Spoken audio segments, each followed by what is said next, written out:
momento de la música, momento de entrar en un territorio que es la década del 50. ¿Y qué pasaba con la música en aquellos años? Entrar a la otra historia, esta historia que tiene huellas todavía que pueden ser rescatadas y que hay gente que se dedica a rescatar, esas que te hicieron mover tus pies. A ver, vamos a empezar a mover los pies. Poneme un poquito de uno de los temas que están incluidos en este álbum.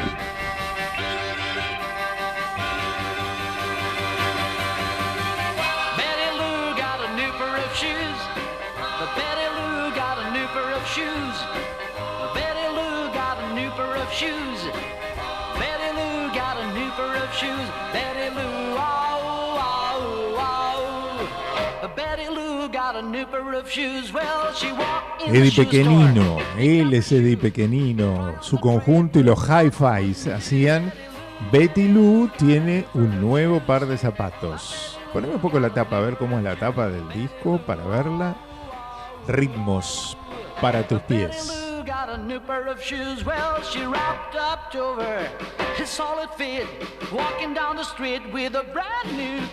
Cámbiame de tema, a ver. Olga Lee, una señora que venía de Europa, ¿no? Si no escuché mal, de Serbia, ¿sí? ¿Puede ser? Con Tulio Galo, bailando el rock around the clock de Bill Haley.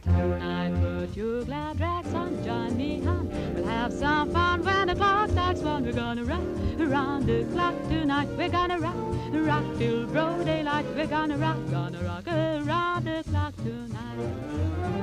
When the clock strikes 2 and 3 and 4, if the band slows down. Bueno, ahí estamos repasando algunas de las canciones de este rescate musical. Y no es tu culpa si se empiezan a mover tus pies, porque es lo que tiene que pasar, ¿no? Este ritmo que se escuchaba era muy raro, ¿no? Porque escuchar eso que se decía, como dijeron ahí, que había alguien también que hacía poner nerviosa a la gente por Elvis. Música que ponía nerviosa a la gente. Nos contaba Don Manuel, el hombre de los pickups. Sí, si escucha que dice Don Manuel, él todavía sigue diciendo, no, si quería, es un muchacho. Claro, porque Víctor Tapia, uno de los investigadores, tiene 28 años. Pero y no lo tuteaba y dijo, empecé a tutearme porque si no... ¿No? No le diga a Don Manuel, o sea, sí. Selmar Garín es uno, junto con Víctor Tapia, el motor de todo esto, y con él compartimos esta charla que nos va a contar de todo. A ver, dale, vamos.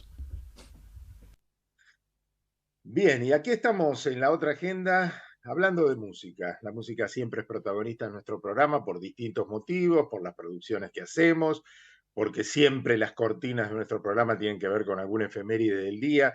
Pero en este caso la música es protagonista por nuestro invitado, a quien ya tenemos en pantalla, y que tiene que ver con el rescate de una época, de un tiempo musical poco frecuentado.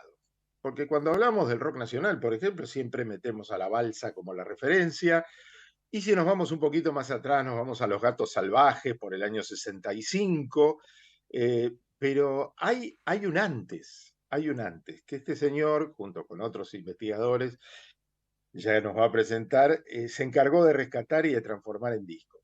Selmar Garín, bienvenido al programa, ¿cómo estás? Hola, muy bien, muchas gracias por el espacio. ¿Qué tal, Carlos? Bueno, ahí te veo rodeado de discos, como es natural, como debe ser tu vida, ¿no? Sí. Yo leía tu biografía un poco en algún lugar que rescaté y sos músico desde chiquitito. Sí, toco más o menos seriamente de los 9 y ahora tengo 46. Ajá. Y sobre todo el tema de la percusión ha sido protagonista, ¿no? En tu vida. Sí, soy multiinstrumentista, pero bueno, toqué mucho la percu por ahí con Juan Carlos Cáceres, Coco Romero. He escrito un libro sobre percusión afro porteña, lo que es la murga porteña. Y bueno, pero también tocó la guitarra, toqué con, qué sé yo, Gustavo Nasuti, Vicente Correa, ex Citarrosa. Grabamos un disco, tengo proyectos más ligados al rock, a mi música, a las canciones. Fundé un sello que se llama No Sé, eso en el 2003, ya tiene 20 años, ya sacamos más de 60 discos. Y nada, mi etapa de músico, digamos, nada, mi razón de ser es en este planeta es la música. Es la música. Bueno, y dentro de eso está la etapa de investigación que encaraste con Víctor Exacto. Tapia, ¿verdad?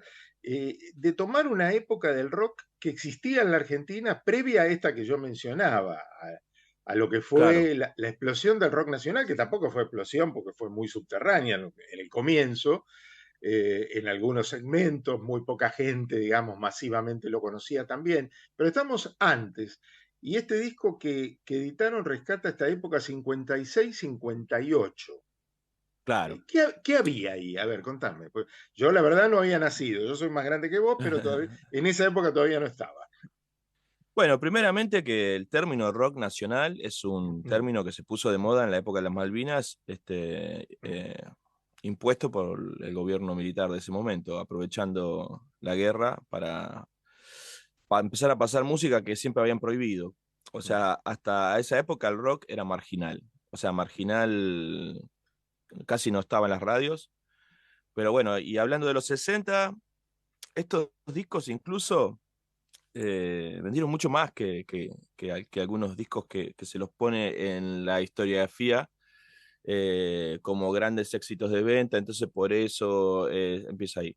Pero más allá de toda esta charla que puede ser un poco estéril, el rock and roll en el globo, en el planeta, estalla en el año 55 con Rock Around the Clock de Bill Haley.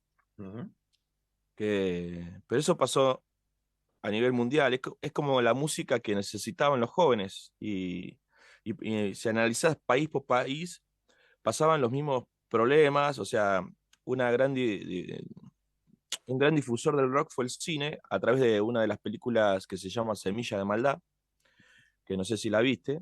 Sí. Es una gran peli que muestra, o sea, Rock Around the Clock solo suena en los títulos del principio y en los títulos del final. En la película no hay música, no es que es un musical así medio pavo como era bien de la época, sino que es una película que habla de un ex convicto que es maestro y que lo mandan a un barrio bajo a tratar de dar clases. Y ahí se encuentra con toda una problemática que venía siendo un poquito mostrada en algunas películas, como esas grietas del capitalismo yanqui, como Rebelde sin Causa, que es otra, es un pibe que tiene una inestabilidad y no sabe cómo expresarla, más que haciendo quilombo. Y acá también se muestra lo mismo. Y bueno, y justamente los pibes medio pendencieros escuchaban rock, que era el nuevo ritmo, porque tampoco podemos hablar de un movimiento, porque el rock empezó como un ritmo más dentro de todos los que se proponían, que eran Exacto. todos los meses salía un ritmo nuevo, entonces las orquestas lo incorporaban. Pero acá prendió muy bien el rock and roll porque ya había un terreno sembradísimo. No olvidemos que las mismas pre-orquestas del tango, estamos hablando año 10, 15, todas tocaban jazz. Incluso uno agarra los discos de Francisco Canaro o de Roberto Firpo y el lado A por ahí es un tango. Pero el lado B dice Roberto Firpo, por ejemplo, y su jazz band. Estoy hablando año 16, 20. O sea, eso siempre estuvo. Y aparte, un poquito antes estaba el Boogie Boogie, que acá fue una sensación y tuvo una sobrevida de más de 10 años y tenemos un montón de compositores nuestros haciendo Boogie Boogie. No sé, y recuerdo una película de Mirta Legrand en el año 47, donde de repente aparece todo un salón de baile bailando coreográficamente el Boogie Boogie, que si lo analizas un cachito es igual al rock and roll, el baile. Entonces, ese terreno, cuando vino el rock, los músicos ya lo tenían muy tocado.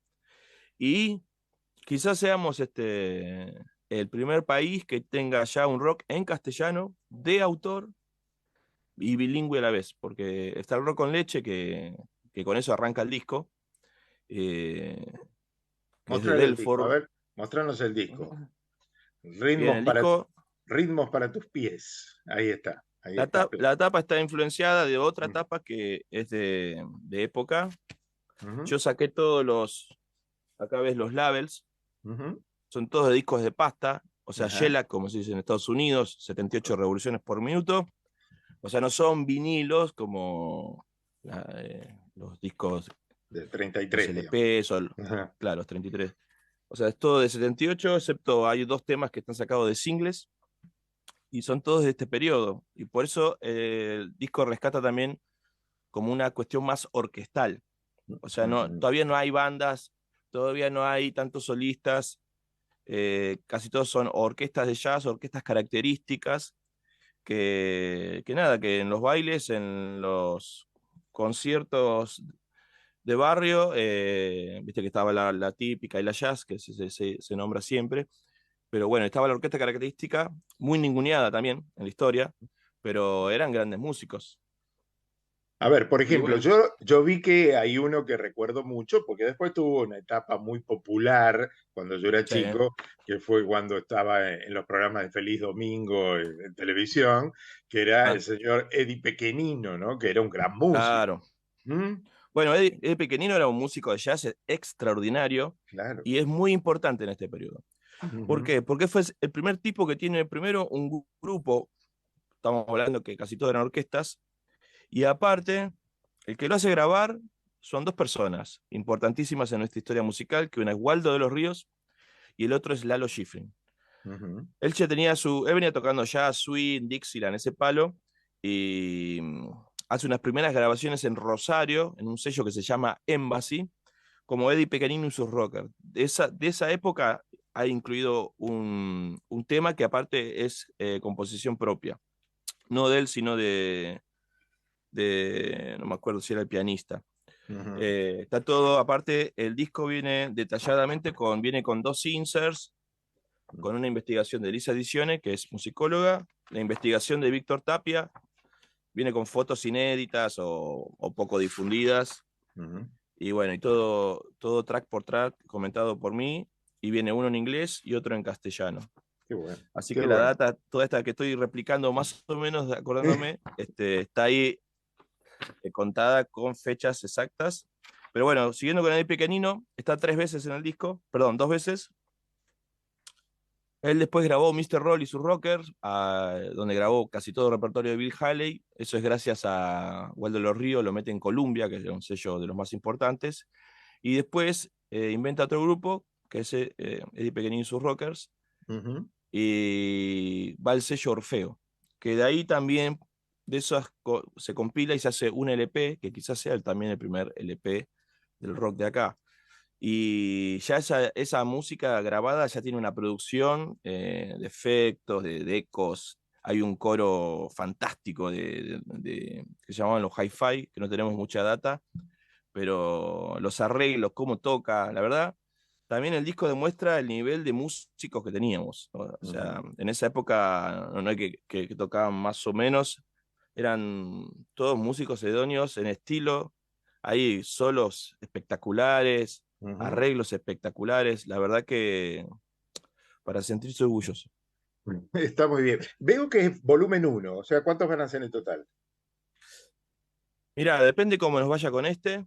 El disco no Ujú. salió acá, salió en España, Ujú. salió en un sello que se llama Slazy o Sleazy, que Ujú. edita todo rock and roll dedicado a los 50, a los primeros 60, Ajá. y la idea es hacer en un futuro un volumen 2, quizás agregando un año más, pero recién acaba de salir este y yo no te puedo decir, Ujú. sí, vamos a hacer 10, Este porque que ya, medio... ya estuvo siendo presentado este fin de semana, este disco, esta investigación musical transformada en disco, eh, y que tiene, digamos, ¿qué aspiración, qué nicho de público, hacia quién va dirigido? ¿Lo pensaron? ¿Hicieron el trabajo por el gusto de la investigación? ¿O están pensando en un público que está esperando esta información? Primeramente yo lo hice porque lo quería hacer, porque es una Claro, investigación personal mía de siempre. También me parece algo medio feo que ha ocurrido, es que toda esta gente ya es muy grande. claro. Y siendo pioneros y grandes músicos, muchos dejaron de tocar o se dedicaron a otra cosa. Y esa gente se está muriendo y no ha sido reconocida. Me Claro. parece eso como algo choto, digamos. Ujú. Eh, no sé, Víctor fue... Hay una foto ahí preciosa de cuando vino Bill Haley a la Argentina en el año 58, donde era Delito a Hielo, que un gran guitarrista, eléctrico, y tenía una foto donde lo pararon a Bill Haley cuando vino y se sacaron una foto, ves todo Bill Haley rodeado de chicos más o menos grandes. Y esos chabones armaron un grupo, ya tenían un grupo, llamaban Los Cometas, y una de las primeras cantantes mujeres de rock era en ese grupo que era de barrio, que solo hay acetatos. Y bueno, y Víctor Tapia consiguió hablar con la mujer que cantaba y escucharon a una señora de más de 80 años diciendo, a mí el rock and roll me cambió la vida. Y que no haya sido reconocida como tanto solito. Y es una manera, el disco es una manera de justificar y darle luz a toda esa etapa que aparte para mí es maravillosa. Así que no sé si lo pienso en un público. Claro, lo que sí, la gente que compró el disco es mucha gente muy agradecida. O sea, el disco hicimos la preventa de 50 copias y en 3 días se acabó. O sea que hay un hambre de esto. Y la gente que venía a buscar, así fanas del rock and roll, era como que le hubiera resucitado la madre, más o menos. Y gente que nos está escuchando y pregunta, ¿y cómo se conseguiría? ¿Dónde se consigue? ¿De qué manera? A ver. Mira, nosotros ahora tenemos que volver a importar porque nada, no tenemos más copias. Las copias que nos correspondían a nosotros se vendieron todas en el evento y en la preventa. Así que dentro de 1 o 2 meses va a entrar a la página de mi podcast, que es viniloysustancia.com, y quizás se puedan comprar copias ahí. Como también trataremos de distribuir en las disquerías del centro, pero bueno, ahí estará agilizada toda la logística para venderlo y mandarlo a donde haya que mandarlo. Si no, en Discogs, el sello que lo editó en España, pasa que le va a salir un número más Claro, pero si tienen alguien en Europa que está viajando o lo que fuera, lo pueden comprar o en las tiendas de España seguro, porque ellos tienen distribución en casi toda Europa y entran a su Discogs y lo pueden comprar. También, si no les interesa tener vinilos, está en plataformas el disco.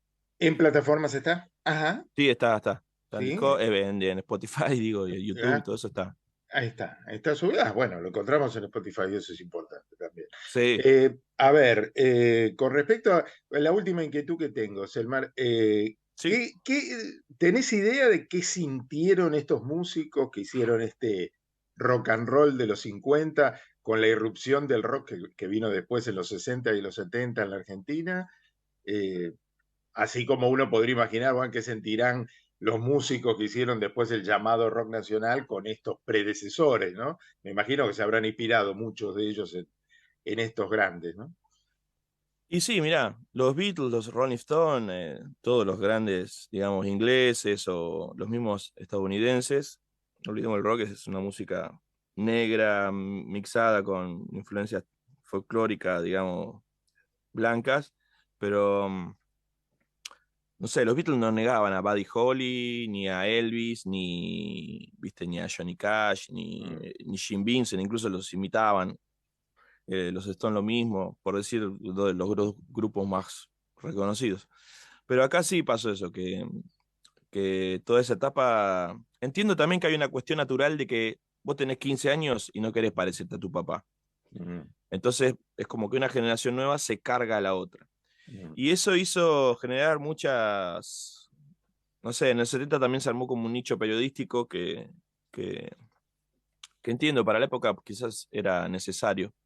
Pero hoy en día me parece que hizo un poco de mal eso. Porque pasa esto, que hay muchos músicos que no fueron reconocidos y no todos fueron famosos. Claro. Lo que yo, como te dije antes, mi idea es una revalorización de esto. Los músicos en la época, las pocas filmaciones que hay, vos ves el delirio que era también. O sea, Eddie Pequenino está en Sucesos Argentinos, hacía ¿cómo se dice? Un baile, hacía un concurso de baile, donde tocaba él con Lalo Schifrin en el Luna Park y lo llenaban. Pensé que también el rock fue una música perseguida. O sea, en el 57 se declaró un decreto que se prohibía bailar rock en la ciudad. El rock fue algo rupturista no solo en la sociedad por la música, sino también por la estética que empezaba a implementar. Claro. Las mujeres salían con shorts, mini shorts. Además, hay una canción en el disco que habla del asunto. O sea, imagínate que ya las chicas en pantalón eran un escándalo. Y ni te hablo en short. estábamos hablando previo a la minifalda y todo eso. Sí, esos decretos que hablaban de las contorsiones exageradas, Sí, de sí. esas cosas, sí. Eso está, y fue en el 57, o sea, tempranamente. No sé, después a Di Pequenino no le dejaron hacer más los concursos en el Luna Park, a pesar de que generaban dinero y a pesar de que eran un éxito Claro. en la radio y todo.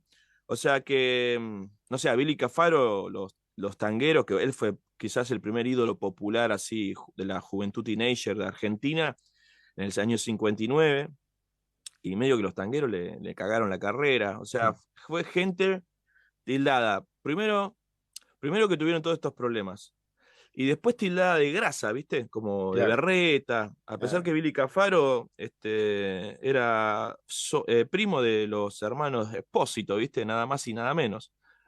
Virgilio y Homero Espósito, sí. Sí, Virgilio le arreglaba los discos. Uh-huh. Así que yo no sé, en un momento habrán sentido mucha bronca también. Claro, seguro. Palito decía algo como cuando él fue a alguna reunión en los finales del 60, decía que había chicos que decían cosas como que se ponían en una postura como que ellos habían inventado la guitarra eléctrica, ¿no? Uh-huh. El problema de toda esa época, el problema digo con la cabeza que tenemos ahora y con la historia ya contada de una forma, es que vos tenés que empezar a revalorizar a muchos músicos y músicas que para esa visión contada en los 70 en adelante es como el diablo, ¿viste? Tener que revalorizar a Johnny Tedesco, a Eddie Pequenino o a Palito mismo, a Sandro. Sandro quizás está mejor visto hoy en día. Sí, se incorporó más a lo nuevo, ¿no?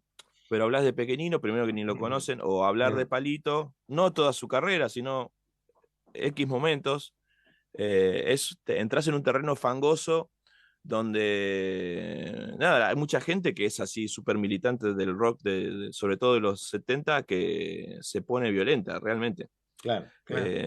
Y en definitiva lo que demuestra todo es la música. Seguro. Vos escuchás desde compilado, por lo menos esta etapa, vuelvo a repetir, el nivel de los músicos es maravilloso, los arreglos son espectaculares, hay versiones en inglés, obvio, pero también hay cosas en castellano, hay un papel de la mujer interesante también para revisitar, porque, no sé, está Ethel Barber, que fue una de las primeras mujeres con perspectiva de caerle bien al público teenager, una cantante espectacular, que grabó un par de rocks. Y nada, todo esto es el gen de lo que después sería el movimiento. Ritmos para tus pies. Bueno, volumen 1, veremos cuántos hay. Años 56, 58 del siglo XX. Iselmar Garín con Víctor Tapia, bueno, los que han investigado todo esto y han trabajado este disco que volvés a mostrar para que veamos por lo menos aquí, y cuando podamos lo conseguimos, y si no lo buscamos en las plataformas. Pero está lindo tenerlo en mano, ¿no? Con toda esa información.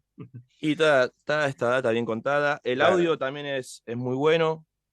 Yo laburo en el Instituto Carlos Vega y bueno, me dedico a restaurar formatos, digamos. Claro. Y bueno, nada, tengo fierros especiales para capturar los vinilos de Shellac, pero aparte en el Lazy, que son unos hinchaquinotos, hicieron un máster analógico especial para este vinilo. Así que si compran el disco, los que ya lo tienen, quizás ni se den cuenta de que han sido sacados de disco pasta. No escuchás el ruidito característico de la pasta.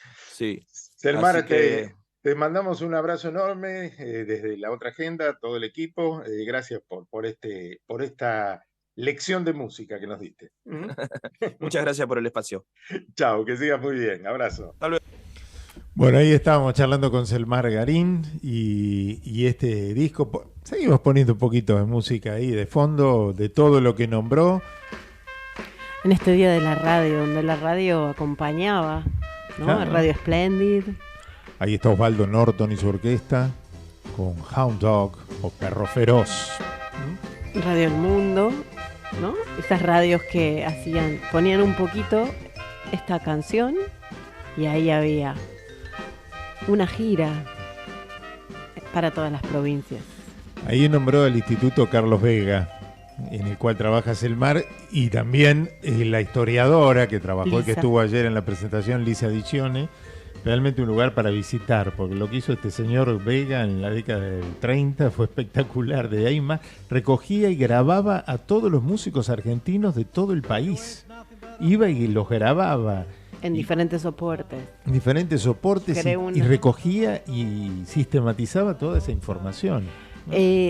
Cuando te dicen, ¿viste? ¿Por qué estás siempre pensando en lo mismo? Y deja huella. Carlos Vega es un argentino del 31 al 50 y pico, 60, que tomó estas huellas. Qué lindo short, ahí está, el short. Los Cuatro Amigos se llaman, pantalones cortos el tema. A ver. Versión castellana. Escuchemos.